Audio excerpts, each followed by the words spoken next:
पर्यावरण, वन और जलवायु परिवर्तन मंत्री ने COP 27 में जलवायु वित्त पर उच्च स्तरीय मंत्रिस्तरीय वार्ता में हस्तक्षेप किया।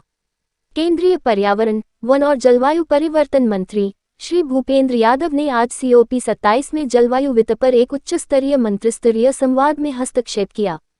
अपने हस्तक्षेप में उन्होंने कहा, विकासशील देशों में वित्त और प्रौद्योगिकी तक पहुंच आवश्यक है यदि हम अपनी पृथ्वी और खुद को सर्वनाश परिवर्तनों से बचाने की उम्मीद करते हैं। विकसित देशों द्वारा 2020 तक विविध स्रोतों से $100 भी जुटाने की प्रतिबद्धता एक अल्प राशि थी और अभी तक प्राप्त नहीं हुई है। अब तक विकासशील देशों की वर्तमान जरूरतें खरबों के क्रम में होने का अनुमान है।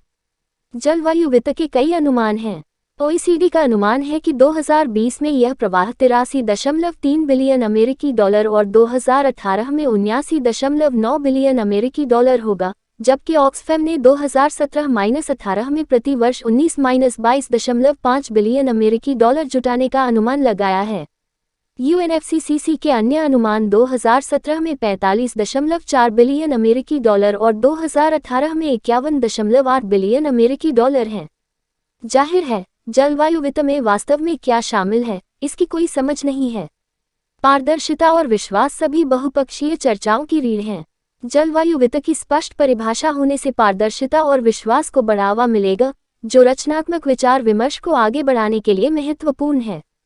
जबकि हम वित्त पर स्थायी समिति द्वारा किए गए कार्यों पर ध्यान देते हैं, जलवायु वित्त की एक सार्थक परिभाषा पर पहुंचने के लिए और काम करने की आवश्यकता है। परियोजना तैयार करने के लिए अनुदान प्राप्त करने के लिए उच्च लेन देन लागत और विकासशील देश से पर्याप्त सह वित्तपोषण आवश्यकताओं को संबोधित करने की आवश्यकता है। धीमी संवितरण, बदलती आवश्यकताओं के अनुकूल लचीलेपन की कमी और कड़े पात्रता मानदंड के साथ लंबी जटिल अनुमोदन प्रक्रियाएं जलवायु वित्त तक कठिन पहुंच को कठिन बनाती हैं।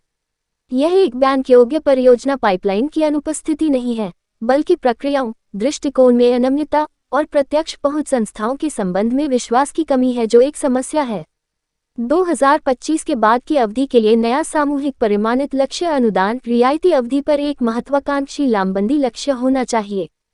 हमें विभिन्न स्रोतों सार्वजनिक और निजी से वित्तीय संसाधनों के एक महत्वाकांक्षी प्रवाह की आवश्यकता है, जिसमें विकसित देश विकासशील देशों में प्रवाह को प्रोत्साहित करने में महत्वपूर्ण भूमिका निभा रहे हैं ताकि वित्त कार्यान्वयन का प्रमुख साधन अनुदान रियायती दरों पर हो।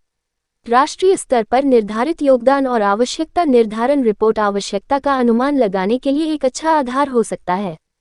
हमारा यह भी विचार है कि पहुंच को सक्षम करने के लिए